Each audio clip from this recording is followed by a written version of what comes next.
Thursday, June 9th. You're listening to Weather with Enthusiasm. It is with complete awe that we watch the forecasters make their forecasts for next week. These are the most accurate forecasters. They have a reputation for being top-notch in accuracy in all areas. And they have done something completely wild. There are two things that are being done completely wild. Number one, record heat is being forecasted for the St. Louis area next week. But number two, record-shattering heat is forecasted for the St. Louis area. Let's add on actually number three, which is the most wild of anything, and that's breaking the cloud. It breaks the general rule, which meteorologist Dave Murray has said. You know, he worked for KTVI in St. Louis. He retired. But the rule, which makes an enormous amount of sense, is you never, ever forecast extremes in a long-term forecast. But they have gone ahead and they have done it with afternoon highs forecasted for around the very end of June to be 98 degrees, about 10 degrees above normal, maybe even more than that for the St. Louis area. Again, that's 98 degrees. That's at the very end of June, 98 degrees.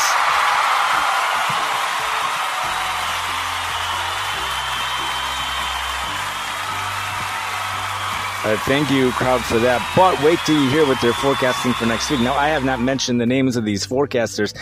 Tuesday's high in St. Louis, 104.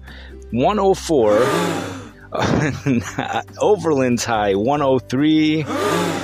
Temperatures reaching 102 in St. Louis already Tuesday morning. And it is, until I am able to figure out what's going on, I'm not able to make that forecast right now of 104. But I do think that these people, they come from AccuWeather, and they are absolutely phenomenal. So they're forecasting high temperatures to go into the mid-hundreds Tuesday afternoon. The National Weather Service has totally jumped their temperatures big time. Yesterday they said low to mid 90s for St. Louis. Today highs around 100 degrees in the St. Louis area. We have to move on. We have to pick up pace over here. We're going to focus. We could focus on Texas, where the high temperature yesterday was. We need a drum roll for this one, although we need a drum roll. The high temperature in Texas yesterday was the hottest temperature in the country. Actually, it was in California, Death Valley, California, 116 degrees. But Brownsville, Texas has highs well into the hundreds for today. That's where a lot of the really hot and humid air is. High temperatures going into the mid-90s today in New Orleans, Louisiana, upper 90s for Houston and Dallas. And remember, that comes with lots of humidity, especially in Houston and Galveston, Texas. We have temperatures in the 90s with high humidity in the eastern half of North Carolina and South Carolina and the southeast portions of Georgia, and for the northern two-thirds of Florida. A lot of New Mexico, it's highs in the 90s, but it's a dry heat. But when you get to Arizona, who cares if it's a dry heat? High temperatures, low 100 in teens in Phoenix. If only we had those wind speeds, because when it's windy, it actually makes it feel hotter. Now, although it does have to be very windy in order for it to make it feel significantly hotter, but the thing that's important here is that if you base it upon humidity alone, the temperatures will actually feel 15 degrees cooler than what they actually are. So the high of 111 would actually feel like 96, especially in the Death Valley area. But if there's a wind, it will at the very least make the temperature feel where it is at 111 or even 112, even if there's a 10-mile-per-hour wind. So in a certain way, it is making temperatures feel about 15 degrees warmer, even a minor wind.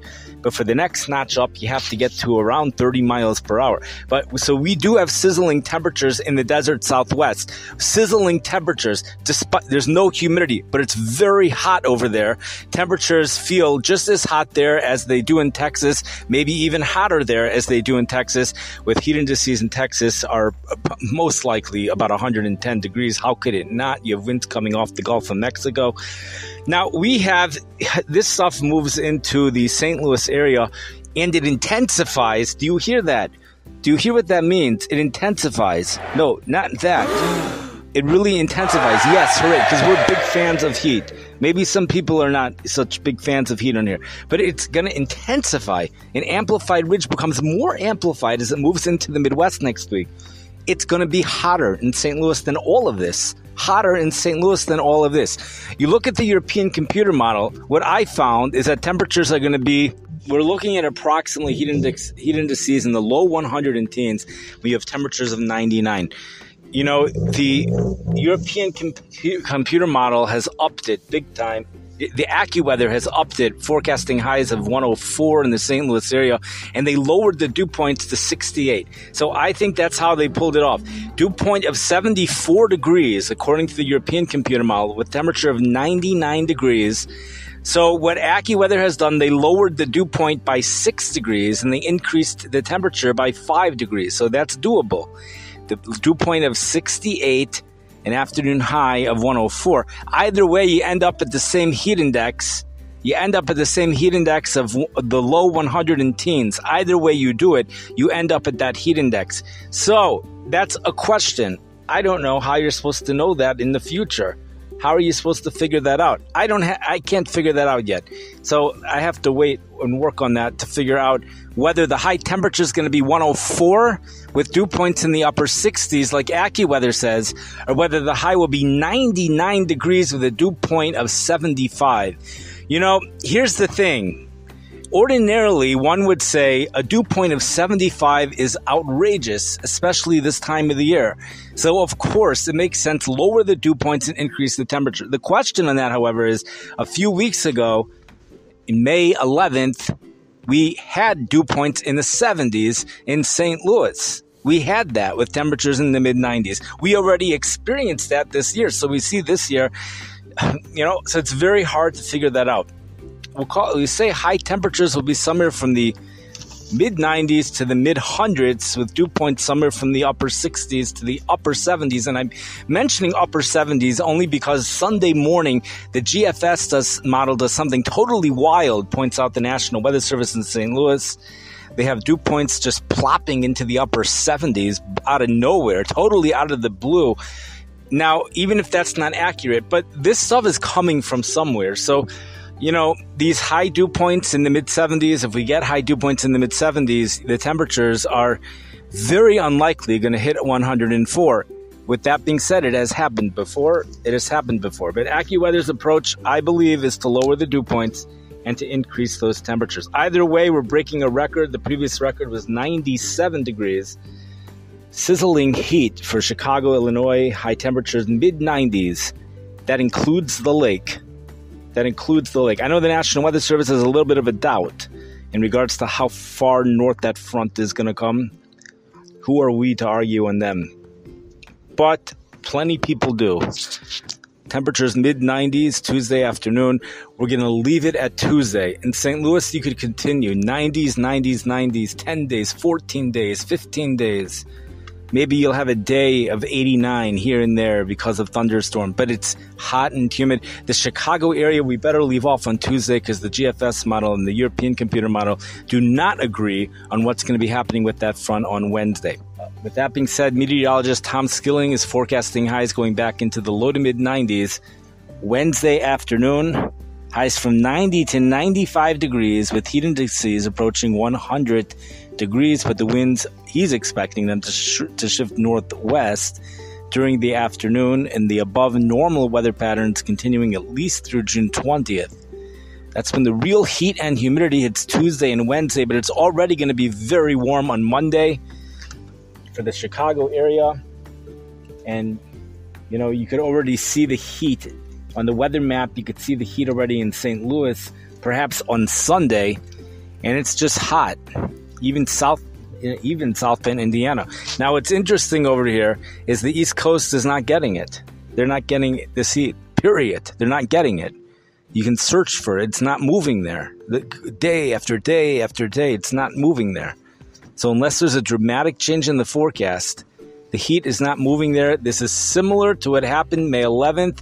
It's a June version of what happened May 11th. If we were to word it like that, it's a June version of what happened May 11th.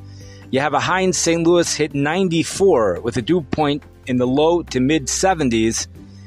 You give it, that's May 11th. We're going to be holding June 14th, more than 30 days ahead.